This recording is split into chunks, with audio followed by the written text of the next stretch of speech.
ফাইন্নাহু আগাদ্দু লিল বাসার ওয়া আহসানু লিল ফারাজ।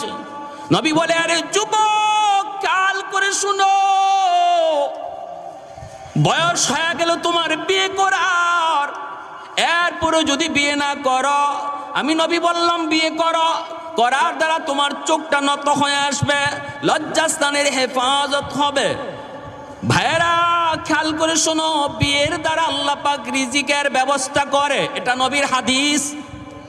বিয়ের আগে আমি মনে করতেছি বউ পালবো কেমনে, বউ চালাবো কেমনে, তাহলে আপনি আল্লাহ যে রাজ্জাক, রিজিক দেয় যে আল্লাহ, এই কথার উপরে আপনার ইয়াকিন পুরাপুরি নাই।